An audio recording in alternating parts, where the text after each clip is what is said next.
So again, welcome to MailChimp Campaigns. It is our second webinar in our MailChimp series.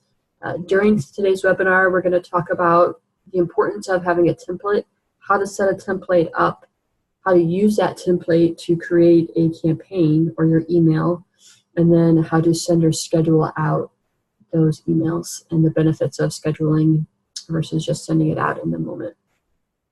Last week's webinar, we talked about how to set up your account. So I walked you through step by step how to get registered for your MailChimp account, how to set up your list, how to import your contacts into that list, and some other introductory things. So if you missed that one, please do ask for the recording. You can email us, or maybe Michelle will put that into the chat. Go ahead and watch that. And then if you have any more questions about that, feel free to ask me via email.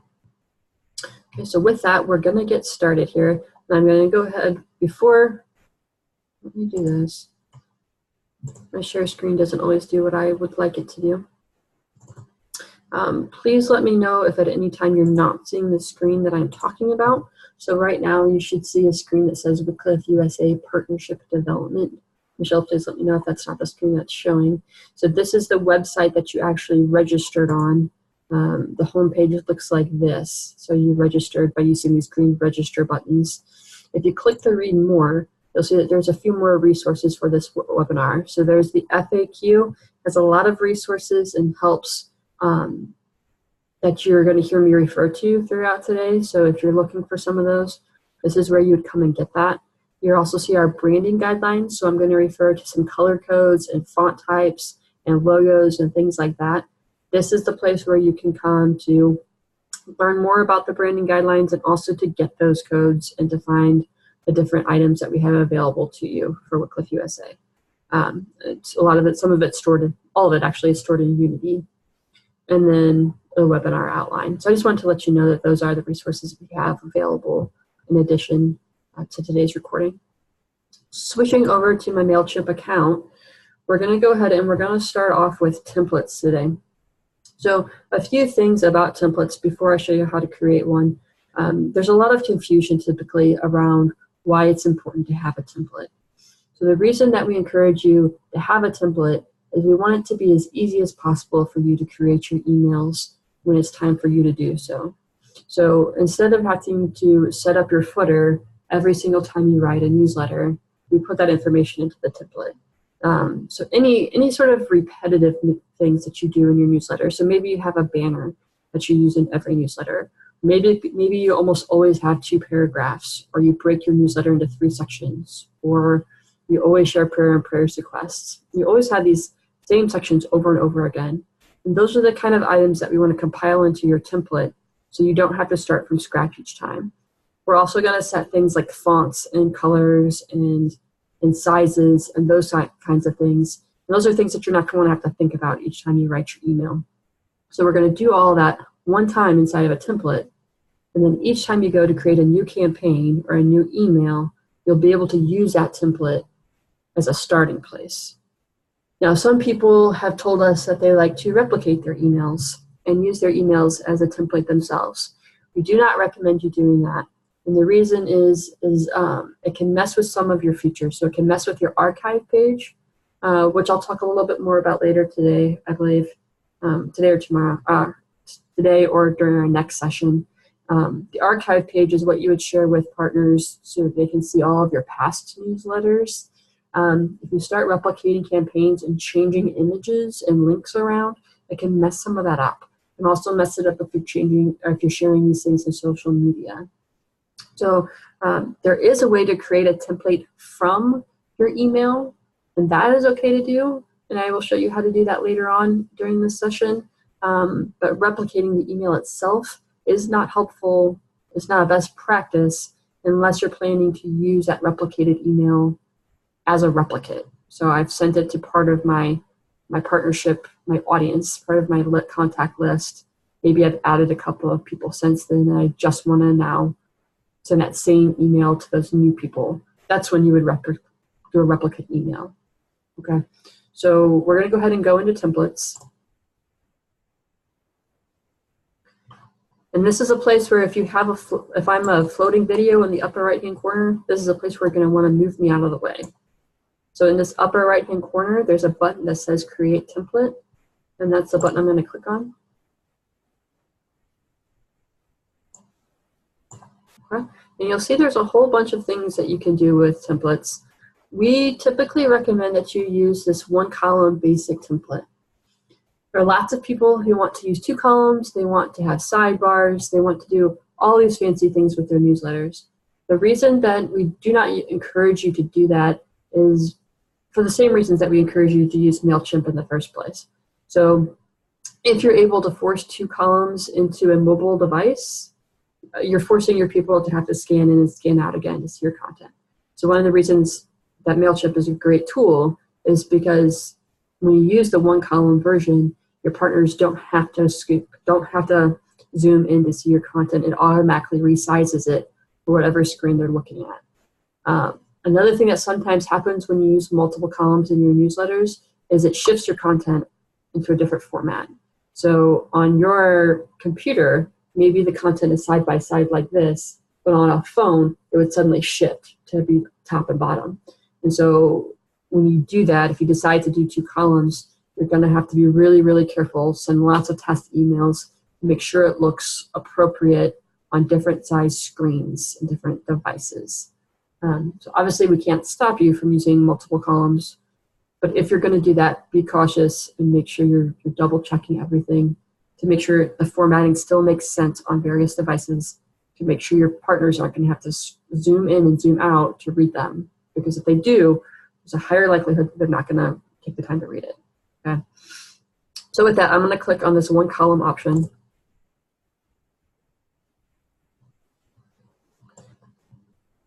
And the first thing that we're going to do is we're actually going to go over to this design button. Okay, so click the design button. This is where we're going to set all of our fonts. So this is where I talked about branding.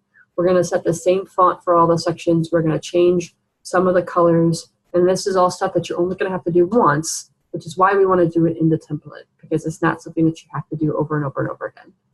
Okay, so we're going to start with the page. And the first thing you're going to see is this FA, FA, FA. It means that there's a light gray background on this email. And I'm going to change that to all white. To do that, I'm going to do 6 Fs. So F, F, F, F, F, F will give you a white background. Again, you don't have to keep track of all these codes and stuff when you're going to have this recording, but it's also in the branding guidelines.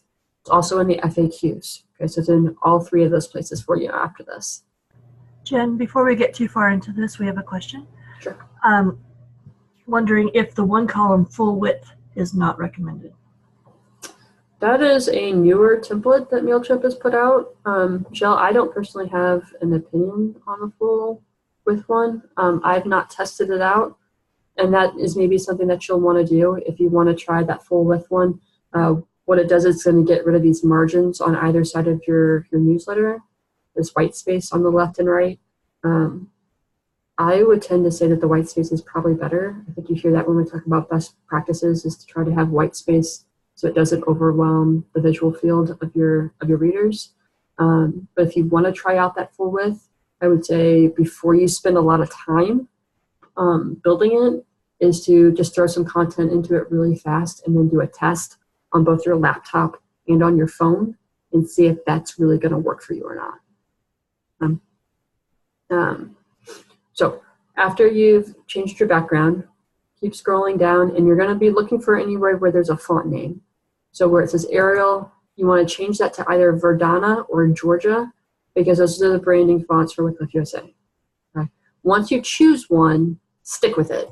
So don't do Verdana for part of your fonts and Georgia for the other parts. You want to have the same font throughout your email, simply because that's the best practice. Okay, and I'm going to change the font over to black. So this 202020 is a really dark gray. I actually want mine to be all black, which again is a branding thing with Wycliffe. Quit typing O. Right, and you keep scrolling down, and we're just looking for that. We're going to do the same thing over and over again. Whichever font you chose, and then changing the font to black, which again is 6 zeros. Okay, you'll see there's several of them here.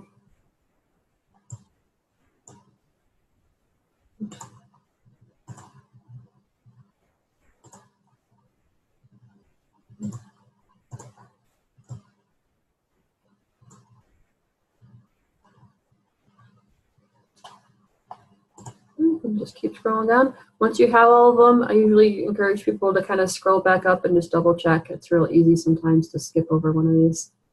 Once you have them all, click Save. And then we're going to do the same thing with the pre-header. The pre-header is this where this gray box is right now, and it says View Email in your browser. That's your pre-header. Different people do different things with their pre-header, so I'm going to turn mine white. But some people turn theirs one of our branding colors. So there's a blue and a red color. If you're going to change the color up here, though, make sure that you also change the color of font. So say you choose a blue pre-header, then you want that View This Email in your browser to be a white font so that people are able to read it easily.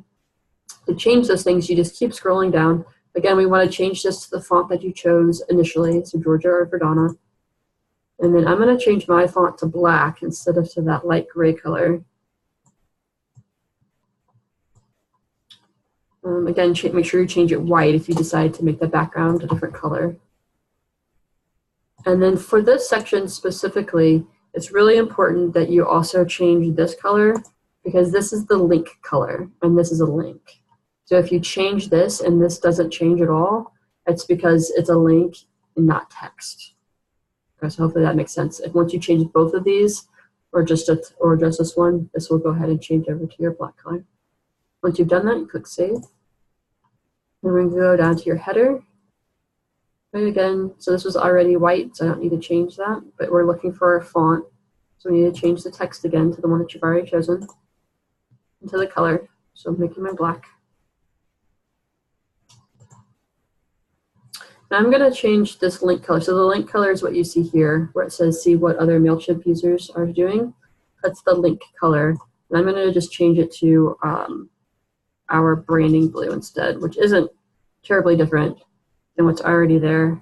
But you see it changed it just a slightly lighter blue. Okay, once you have your changes, click Save. And then we're going to move to the body. And again, we're just doing the same thing over and over again. So scroll down, change your font, change the color.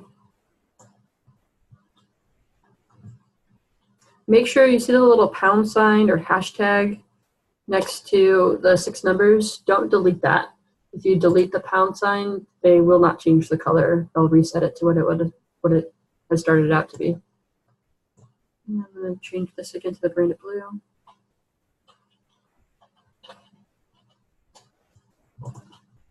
Okay, click Save. The footer is this bottom part down here. This is again is a place where a lot of people like to change the color of it. You can leave it white if you like, or you can change it to some other color. I'm going to change mine to blue just so you can get an idea of what that looks like. And again, now that I have a colored background, I need to make sure that I change the color of my font to white. So first I'm going to change it to Verdana or Georgia, depending on what you chose. And then I'm going to change this to white. And then I also have to change my link to white. So you'll see over there it says subscribe from this list is still in a dark color. So I need to change that over. Some notes about the footer that are really important. You're going to notice a lot of places in the footer have an asterisk, a straight up and down line, some text, another straight up and down line, and an asterisk. So you see current year, you see list, company, list, description. You don't want to type in that area. Don't delete them. Don't type it. So you don't need to type 2019 there. You don't need to type your address. You need to leave it exactly the way it is. If you try to change it, you can get your account suspended, or your account may stop. Your privileges could be revoked from MailChimp. What those do is they are called merge tags, and they're actually pulling information from different places in your account.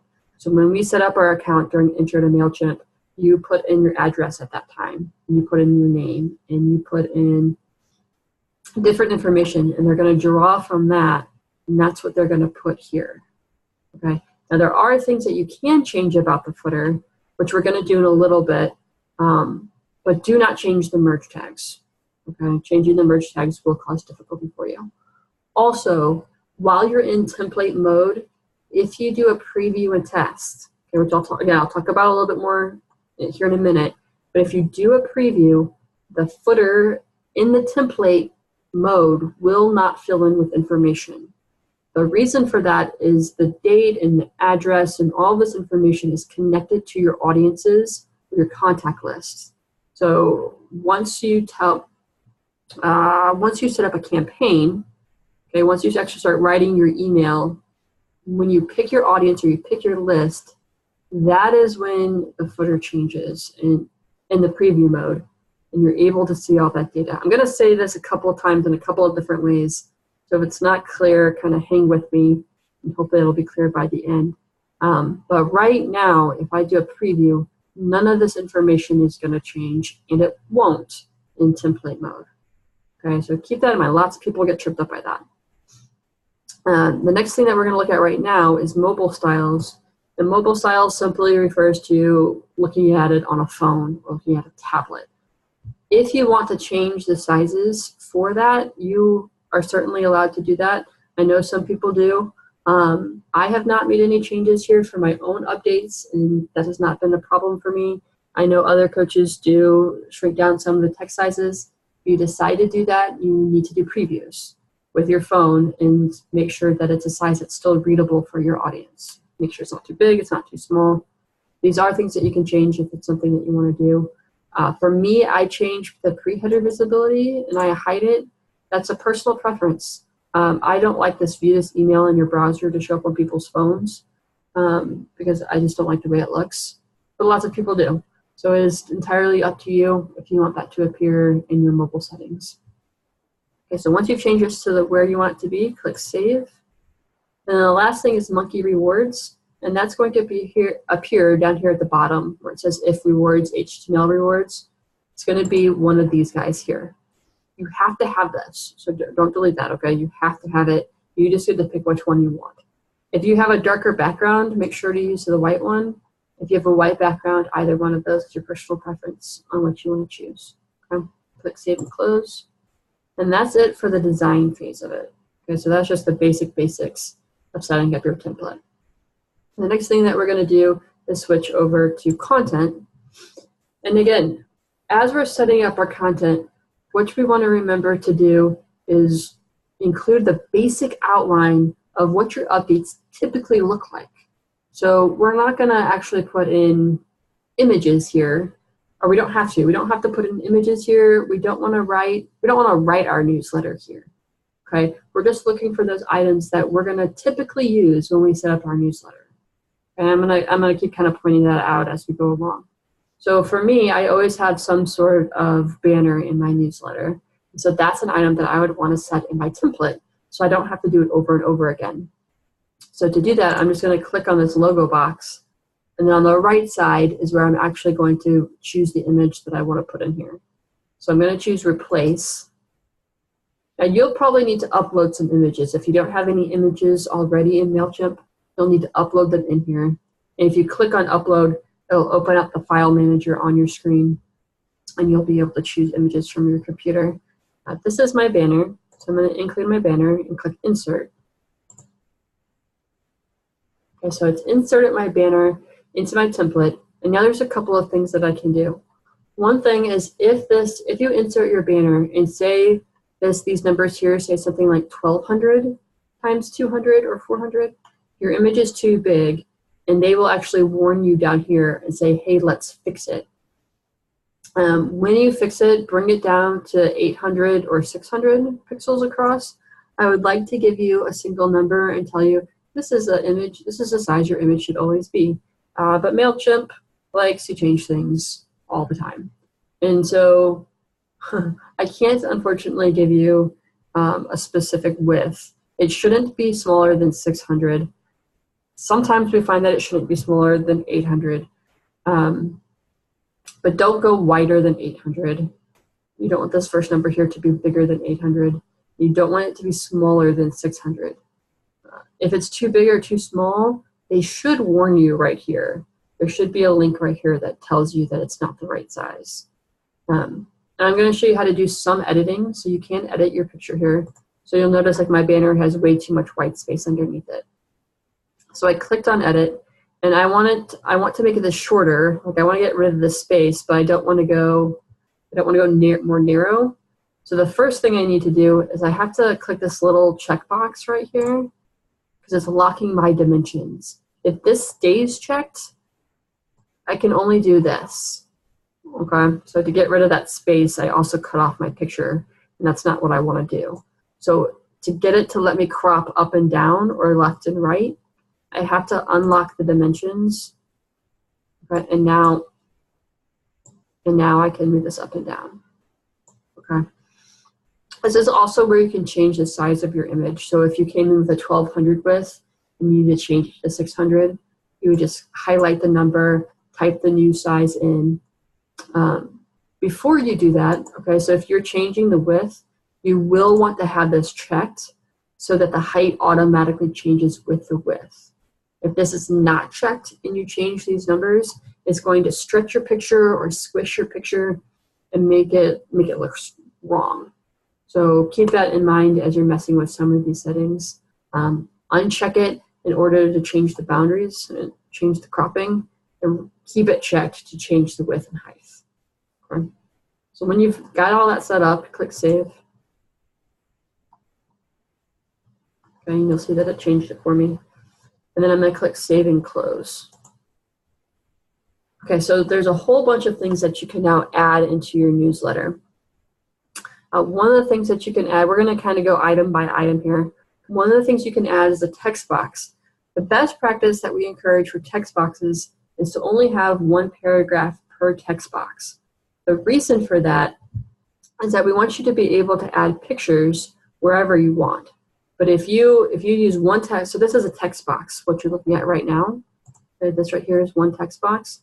If I were to put an entire story into this box and then want to go back and put pictures, I now have a problem because we don't want you to put pictures inside of the text box.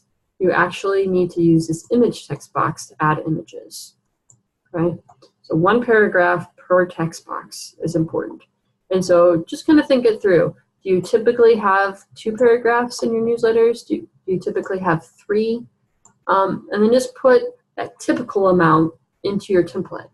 Okay, and remember, if you put say 3 paragraphs or 3 content blocks into your template, and you go to write your email and you realize you only need 2, you can always delete the text box that you don't need. If you need to add one, you're still going to have the opportunity to bring a new one in. The only reason that we're setting this up in our template is to try to make as less work for you as possible. So if you know I typically use 3, then put 3 in your template. If you typically use 2, put 2 in your template. You just want to make this as seamless and as easy as possible for what you typically do with your newsletters. Okay, so that's how you want to think as you're building these. And the other kind of text box is called a boxed text. And all that means is you now have this gray background in your text box.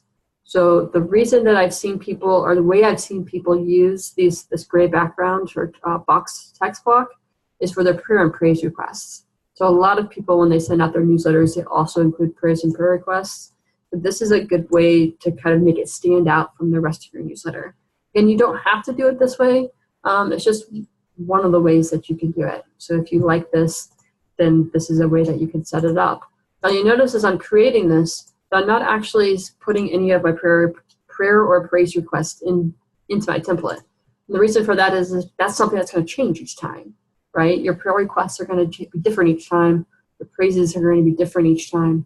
So it's not something that you need to take the time to type here unless you want to do something like test 1, and now I can put in my second one.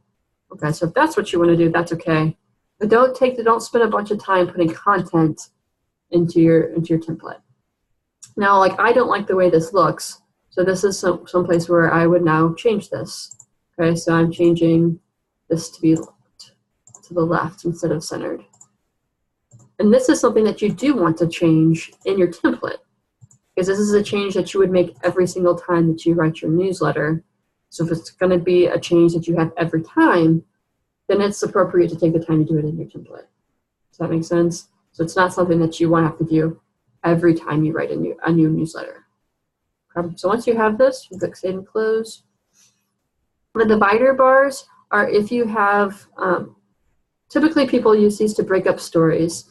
So maybe the first 2 paragraphs is a scripture impact story, and the bottom paragraph is a thank you letter to your partners or some sort of personal update.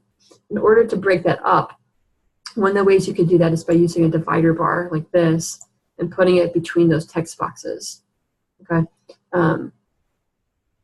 If you use this content block, you can change the size of it.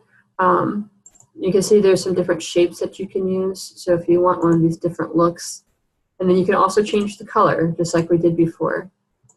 Okay.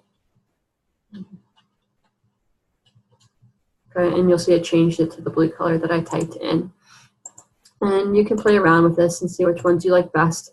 And remember, it's something that you can change. If you set it one way here and you want to look different in your newsletter, you can just change it in your newsletter, unless it's a constant change. It's a change that's going to be in every newsletter. Then you want to come back and change it in your template so that you don't have to keep making different changes. Save and close.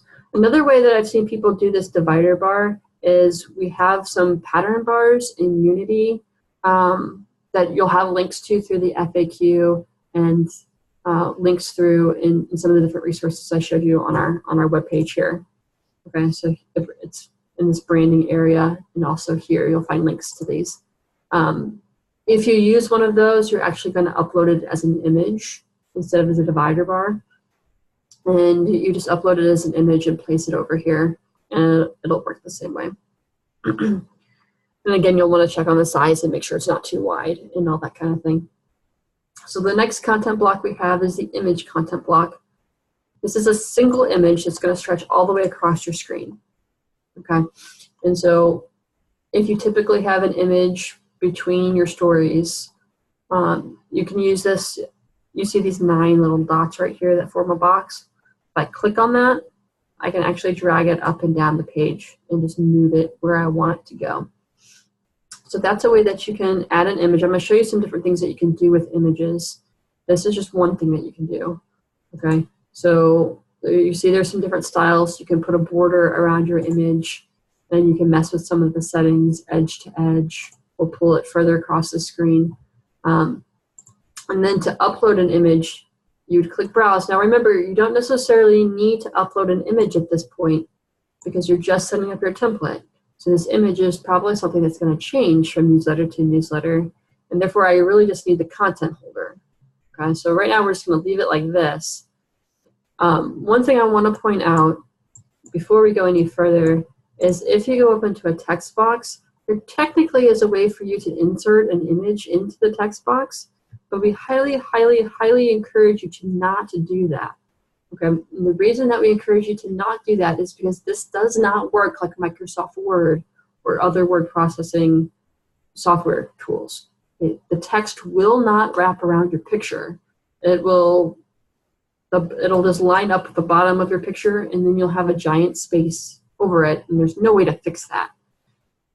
I have had a couple of people type search around Google, and they found what they thought was a workaround to make the text look like it was wrapping around the picture, but it completely destroyed the margins of that image. Okay, it made the words and the image be right on top of each other like this, and there was no way to get that white space back in there. So please do not do that. That is not a best practice.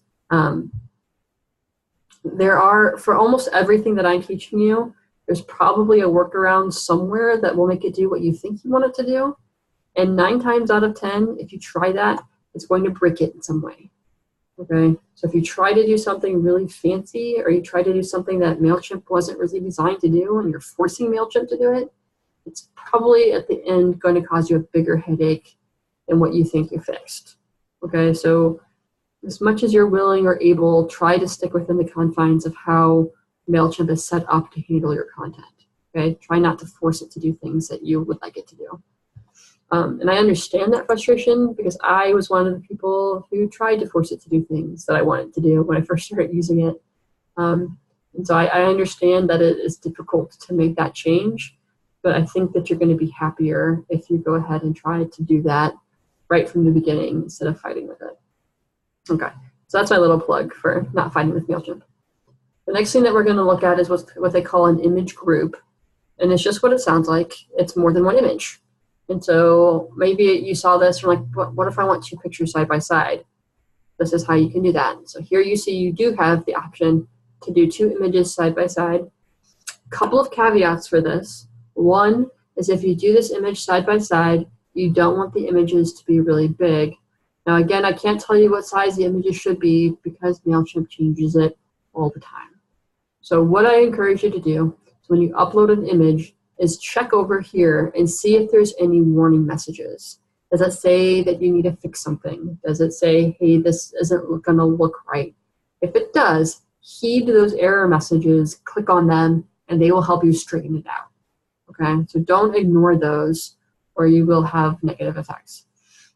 The other caveat of this is I told you that if you try to make your newsletter a 2-column newsletter, when somebody's looking at it from a mobile device, it's going to force it to be 1. So this is one of those areas where it does it. So if you have 2 images side by side and somebody is reading it on their phone, it's no longer side by side, but bottom and top. So the only thing that you want to check, or the important thing to check when you're doing this, if you do this, is to make sure you do a test on your phone if the images need to be in a certain order. So if it makes sense for one picture to be on top and one to be on bottom, just make sure that you're checking your phone so that you can see that it still makes sense for your viewer. Okay, so those previews are really important. And again, you have some options here with borders and styles, stuff like that. So if you want to stack them top and bottom in your template, you can do that as well. Okay, and save and close. The next thing we're going to look at is the image card. Okay, let's drop one in here. And you'll see it has that dark box text underneath, that dark background. This is something that you can do if you need to have a caption for your image. So if you need to describe who's in the picture, or you need to give credit to the photographer, or whatever other reason you might need to give a caption, this is one of the ways that you can go about doing that. I'm not going to leave this here. The next thing is image and caption, which is very similar to the image card, except it's white instead of black underneath. Now, this is an area that you can kind of cheat, okay? If you really want to have an image and text side by side, this is the tool that you want to use. The image and caption is the tool or content block you want to use in order to try to do that. And the way you do it is by going over to settings and switching the caption position to the left or the right, depending on where you want it to be. Okay, so it's moved my caption over to the right, and now I can type text next to my image. A couple of things with this. One, again, if somebody's looking at it on a mobile device, they're going to shift it so it's on top of each other. So if you want the text to be on top of the image or the image on top of the text, make sure that you're doing your preview and tests to make sure it's going to appear the way that's best going to work for your reader. The other thing about this is that as you're writing your content, and I'm just going to write a bunch of gibberish because I want you to be able to see this, is when you get to the end of your picture, it just keeps stretching the text down and you end up with a bunch of white space at the bottom of your picture. And that's really not a best practice, right? It doesn't have a clean look to it. So instead, what we encourage you to do is only to type to the bottom of your image. Okay, so end your story at the bottom of your image, and then insert a new text box underneath it and continue your story there. Okay.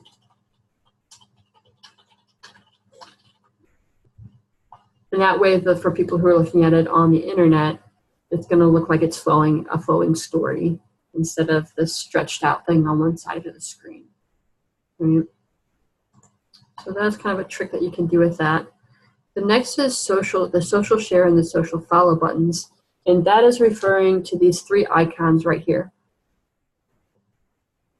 Now you can decide whether or not to have them there or not. If you don't want them at all, use this delete icon and it'll remove it from your template altogether. If you do want to keep it, there's some changes that need to be made. Me personally, I don't like it in the footer, and so I always move it out. It's a personal preference. You're more than welcome to leave it there if you like. I always pull mine up a little bit though, so that it's no longer in the white, and then I make my changes. So some of the changes that you can make. First, there's a difference between social share and social follow. If you do a social share, when somebody clicks on these buttons, so say you did social share and somebody clicks on the Facebook button, it's going to give that partner an opportunity to share the newsletter to their Facebook. Okay. Same thing with LinkedIn. It would give them opportunity to share it to their social media feed. That's what social share means. Social follow is what you want to, and what is used by default here. Social follow is what you want to use if you want the button to take your partner to your Facebook page. So if I want my partner to go to my profile page, I'm going to use this social follow. All right. To make edits to these buttons, you just go ahead and click on that area, and you'll see there's a bunch of different options. So first you have to decide which ones you want to have here. So for example, I have a Twitter account, but I don't use it for my Wycliffe ministry at all. So I would not want that on my newsletter updates. So a couple of things you can do. You can either change it to something that you do use. So for example, I do have a LinkedIn account. So I would change mine to LinkedIn. If you don't have, if say you only have 2 social media accounts that you want to use, you can use this minus button and it'll get rid of one of them. Okay. If you have 4, you can click add another service and it'll give you some more options. Okay. The next thing that you want to look at is what link occurs here. So if you choose Facebook, you don't want this to stay facebook.com. If it stays facebook.com, it's going to take them to their own profile page, not yours. In order to get it to go to your profile page, you need to go to Facebook, go to your profile page, grab that URL, and paste it into here. And then you're also going to want to add some text. So married couples a lot of times ask, can both husband and wife have their own here? They can, but you're going to want to put your name in here. So you want to say Bob's Facebook, or follow Bob on Facebook, or something that along those lines. And then when you add the second Facebook, okay, so if this is going to be a second Facebook, you'll see it looks exactly the same. So you're going to need to put, I don't know, Jane's Facebook, so people know what they're clicking on, because the icon itself will not look different. And then, of course, you want to make sure Bob's URL is here and Jane's is here. Okay, so make sure all of that is changed. I know you can't see the text right now, but I'm going to show you how to change that setting here in a little bit. Okay, so go through. You can include your email here. So you might say, make sure that you put your email address. The link text would say, say send us a message. Or again, if it's a married couple, you can say send Jane a message, send Bob a message, however you want to do that. And then after you have all those set up, you want to go over to style. Style is a couple of things. One, you'll see that the font is not specified. And so we want to click in, and whether you've been using Georgia or Verdana, you want to reset that here. Okay. And then this color is going to affect the font that's going to show up once we start using a font. So I'm going to make it black. That was not black.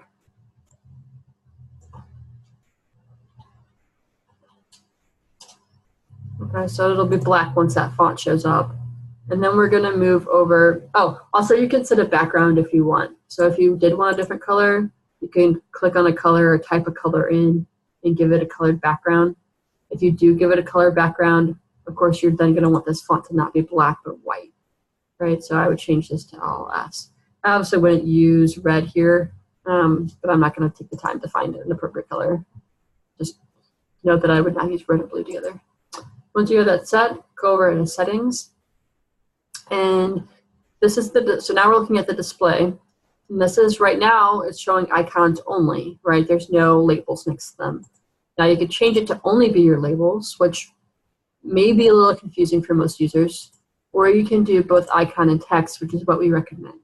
Because most people are familiar with what those icons mean, those logos mean, and then you also have the label next to it so people know what's going to happen when they click on those links.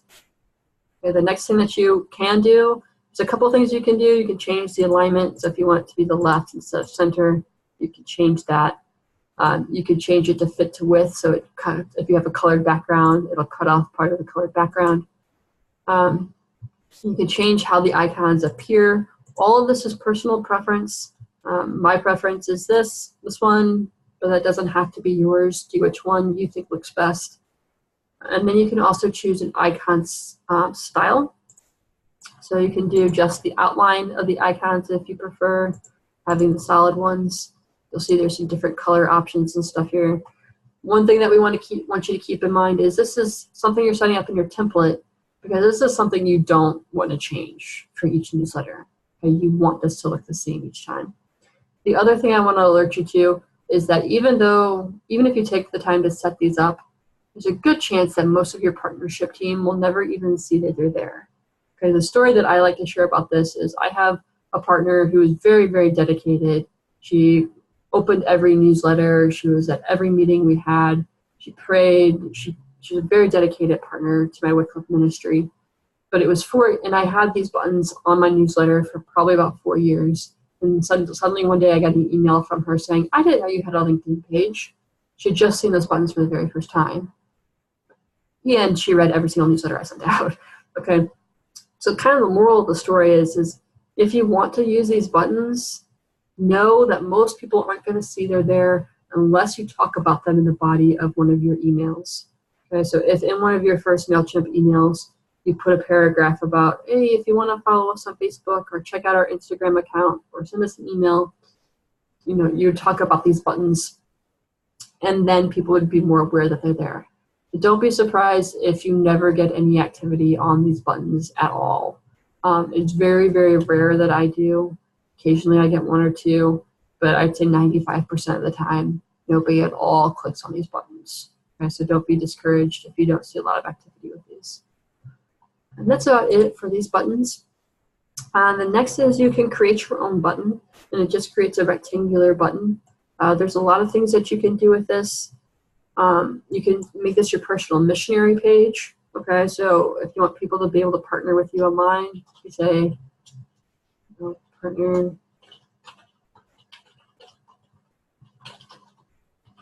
Now, please note that I did say my Wycliffe ministry and not my ministry.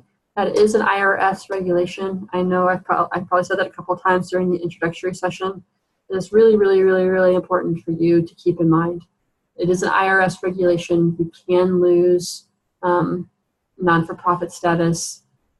It can hurt your partners and things like that. Okay, so if somebody were to audit you and they found out that you weren't communicating properly, it could hurt the status of your partners and Wycliffe.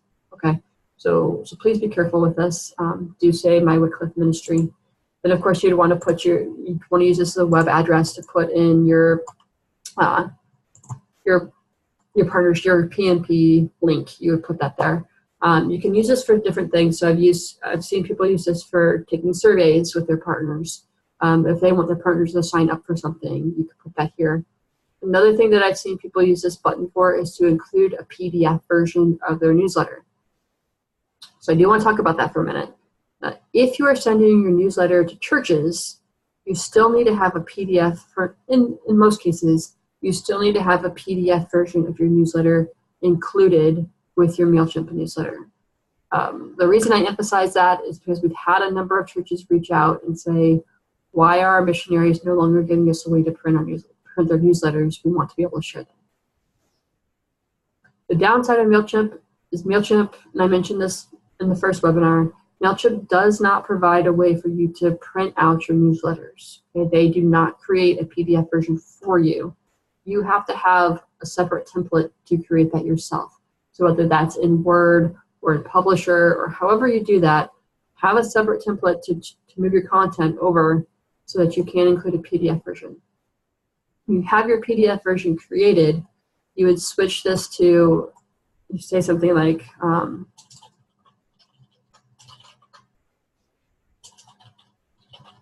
obviously you don't have to use these words, use whatever words suit you best, but then you would change this over to file, right? And you would actually go into this upload. So you're actually uploading your PDF newsletter into MailChimp itself, and then you would choose that document to upload to MailChimp, okay? That's how you do that. I'm gonna switch this over to web address just because I'm not gonna upload a file to MailChimp right now.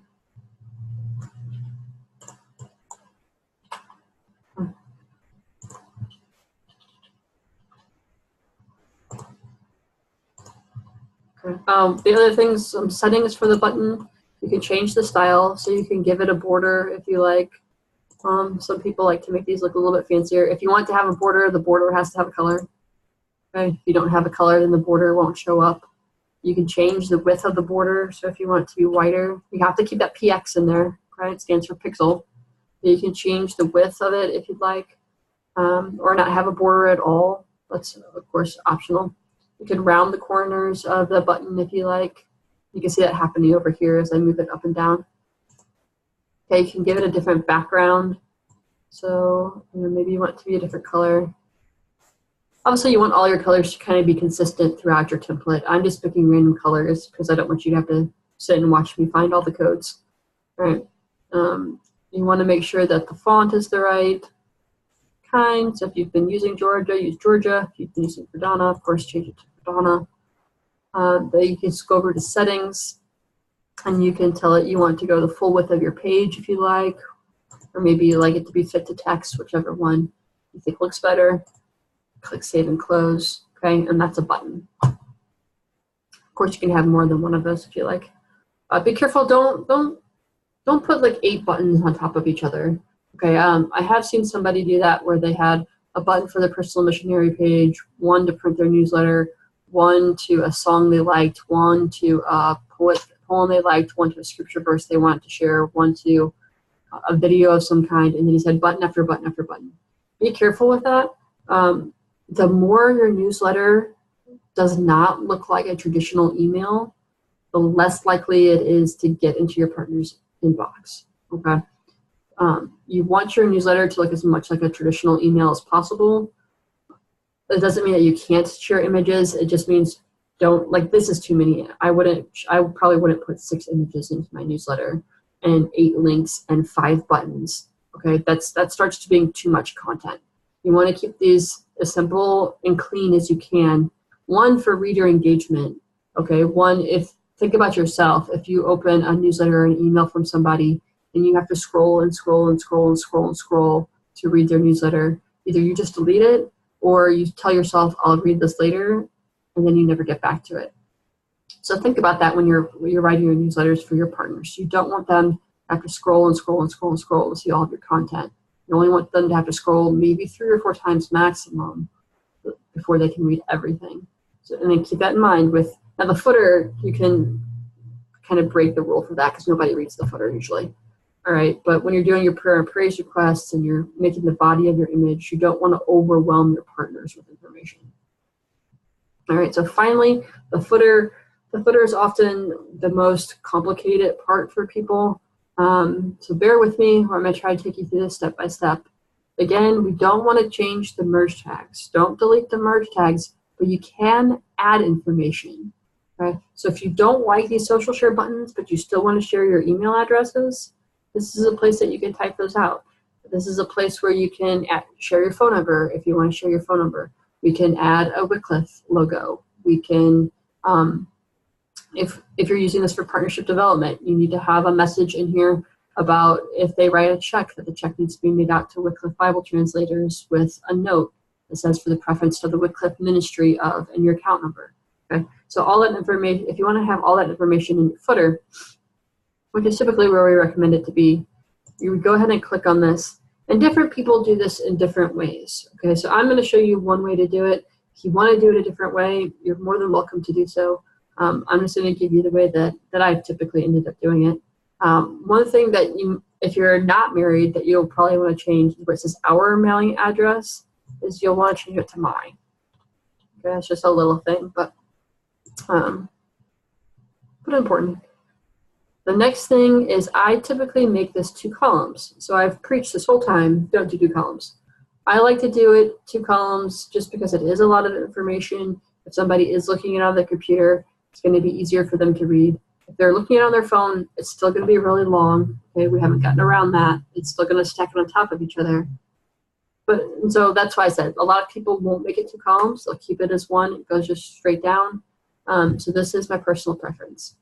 So if you make it 2 columns, the way to do that is you switch over to the settings and you change this to 2 columns.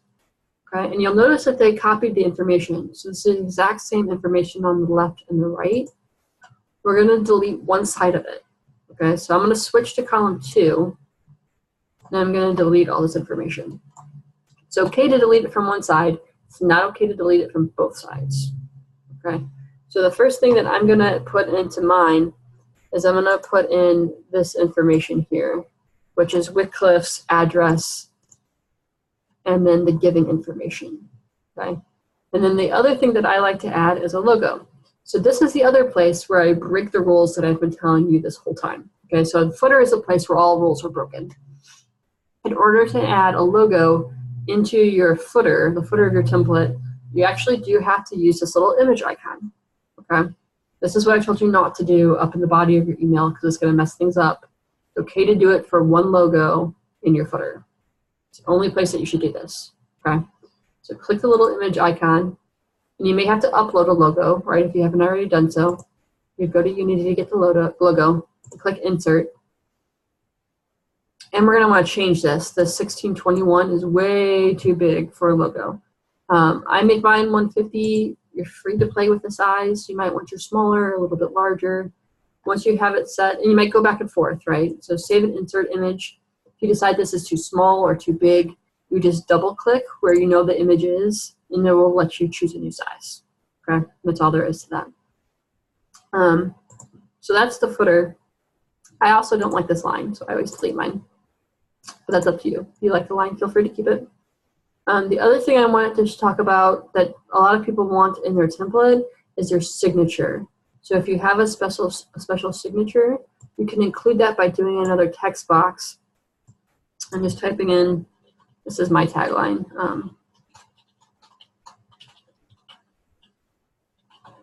Okay, and this is another place where you break the rule.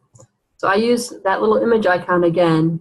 And this is just a script font. Like this is not my handwriting. I just made a fancy font and then click Insert.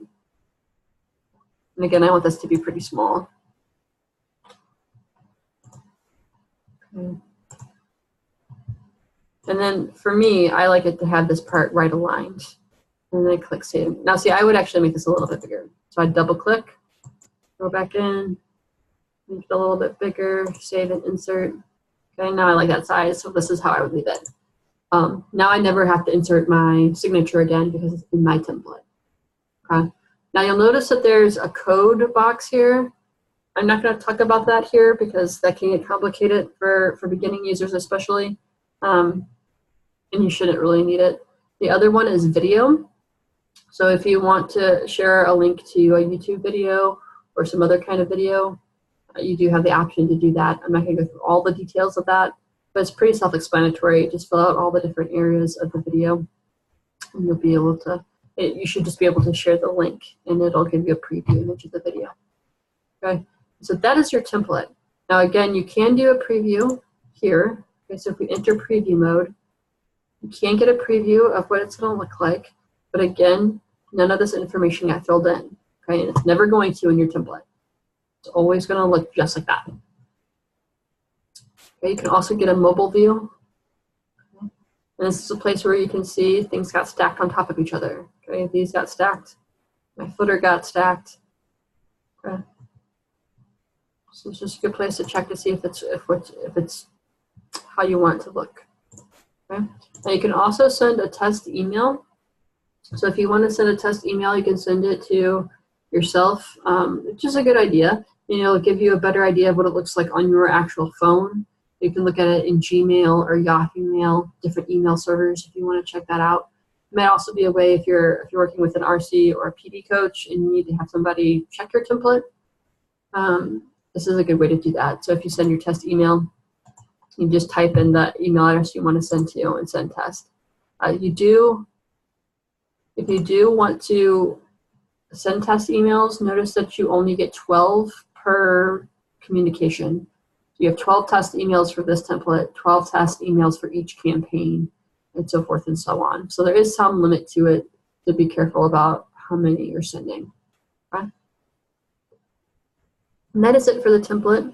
Again, if you have questions, feel free to put them in the chat, and I'm happy to answer. Jen, I've got one from the beginning. It's slightly outside the purview of this webinar, Okay. but it's about getting rid of extra audiences and cleaning up test campaigns. Okay. Can you remind me at the end? Mm-hmm. Okay. We'll address that at the end. Okay, so once you finish your template, click Save and Close. Making sure I didn't miss anything. Oh, one thing before we move out of here. This is really more, well, no, let's not do it here. I'll just confuse you if I do it here. So save and exit. So you need to give your template a name. You're the only person who will see the name of your template, but make it something that you're gonna, recognize. So.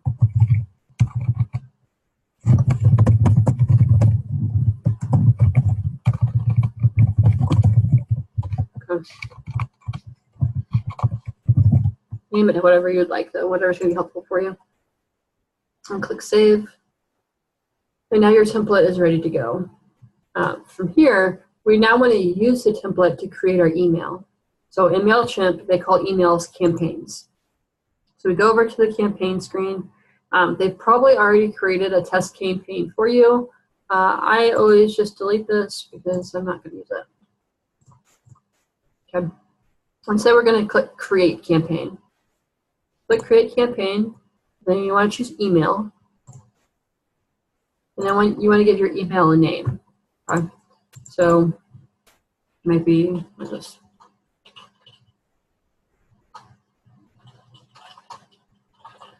Okay, so name it whatever you want to name it.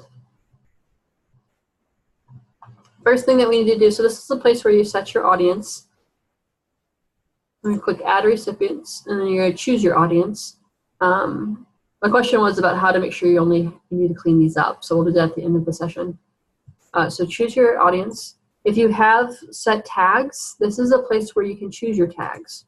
Okay, so I have a St. Louis tag on this one, so I could choose that, and now I would only have the partners who have that St. Louis tag. Okay, or you can keep it as all. Now we do recommend that you use this personalize the to field. Okay, and what this does, and click F name. And what this does is it includes this merge tag in the information it sends to the receiver, and it makes it less likely that it's going to be counted as spam. Okay, so all these kinds of things that we show you, it just helps you get more and more likely that your partners will receive your newsletters. Okay, and click Save. The From should automatically check because you've already verified your email address. So you can go ahead and skip down to Subject. Subject is just the name of your email. So this is what everybody's going to see when it comes to their inbox. So you want to make sure this is something relevant that people are going to see and know that they want to open. Okay, I usually have some kind of fancy name with mine, but do it what your partners are used to seeing from you. The preview text is actually fairly important. So when you're looking at an email, there's usually a little bit of text underneath the name of the email that kind of is like a preview of the message itself. This is giving you an opportunity to control what that says. And there's actually some research that shows that 24% of people open it based on this preview text alone. Okay, and so this might be just like I just send out a newsletter to my partners letting them know that I'm going to be coming to visit them soon. And that we're going to have a partnership team meeting for all of my partners to get together and pray together and for me to give them an update in person. And so this preview text said something like, please join us on May 19th for our partnership team meeting so that you can receive some updates and spend some time praying together, or something along that line. Okay, it gave them a preview of what my message actually says. So we do encourage you to go ahead and take the time to do this. A lot of the times I don't write this until after I've written my newsletter. So I'll write my newsletter first and then come back and do some preview text. It's not required, so if you don't do it, they won't stop you. But it is a best practice to have something helpful written there. Okay. Once you're done, click Save. And the last stage is to design your email. Okay, so click Design Email, and this is where we're going to use a template that we just created. So we can go over to Save Templates and just click on it. Okay, and now it's opened up a campaign for my newsletter based on the template that we created. One thing that you can do If you have already made a newsletter in MailChimp that you want to turn into a template, you are able to do that. But to do it, you do actually have to replicate the email, because you can only do it from an email that has not already been sent out to people. Okay, so if you sent out an email, you want that email to be your template, replicate that email from your campaigns list, okay, and then go into this editing mode. Once you're in the editing mode, you see in this on this upper right hand side it says save as template. There you'll be able to save it as a template to be able to use over and over and over again. That's what you should do instead of replicating the email and sending that replicate itself, for the reasons that I mentioned earlier. Okay, so that's a workaround if that's something that you want to do. Once you're in the campaign, this is where you start filling in your content. Okay, now I want to put my story into the newsletter. Okay, so now I want to change this to, I'm going to write my story. Oops.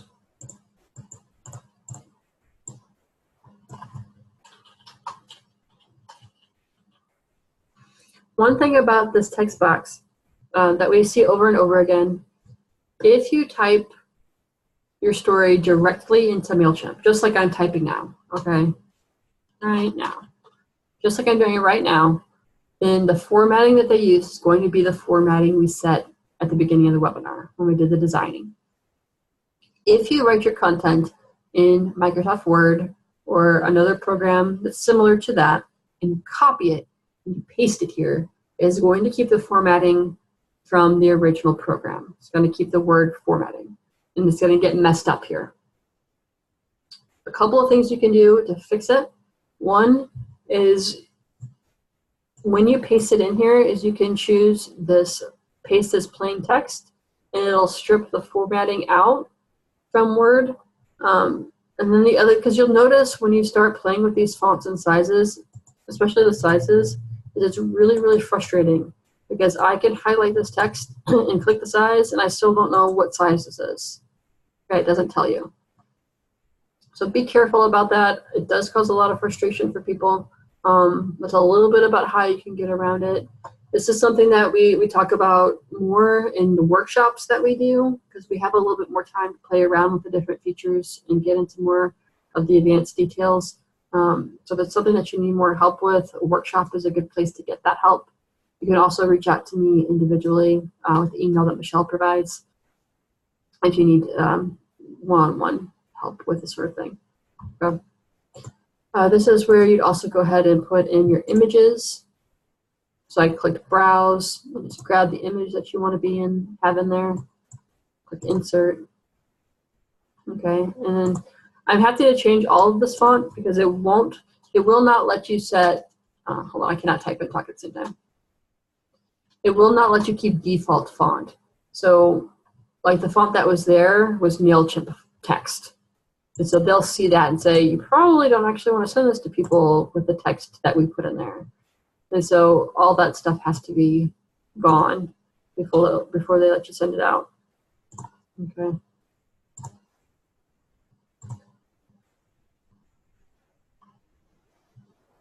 So you'd go through, you have to have images. I'm just actually going to delete some of this because I don't want to find images for all this stuff. Okay. And then I would type in my prayer and praise requests. This is already set up. The footer's already set up. All of that is ready to go. Now, before you send it out, there's a couple of things you need to do. The first one thing is we don't want you to get rid of view this campaign in this email in your browser.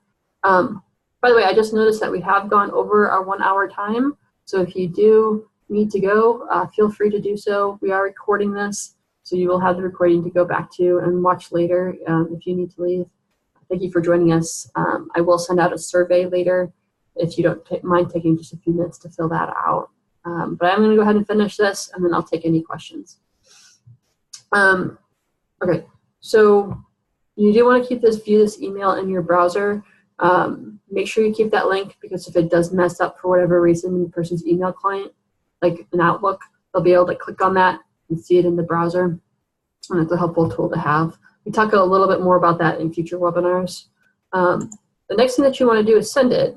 So we're going to click Save and Close. And then we're going to scroll down. These are things that we'll look at in other webinars as well. Okay. Once everything is set, you see you have 3 options to finish later, which just means it'll save your changes. They are already saved, but this will take you back to your dashboard. You can send it. If you click send, it's going to send it right now. Or you can click schedule. The reason that I encourage people to use schedule is because there is research out there that shows that there are better days and times to send out your email than others. Now, this is not agreed upon stuff. There are lots of people with different opinions. Research I've personally read has said that Tuesdays and Thursdays are typically best at around 6 to 7 a.m. and 12 to 1 p.m. The reason they say that is because on Mondays, people have just started their work week. They're frustrated, stressed out. They're probably not going to want to read your newsletter. On Fridays, people are leaving for the week, and they just want to be done and may, again, not be interested in your newsletters.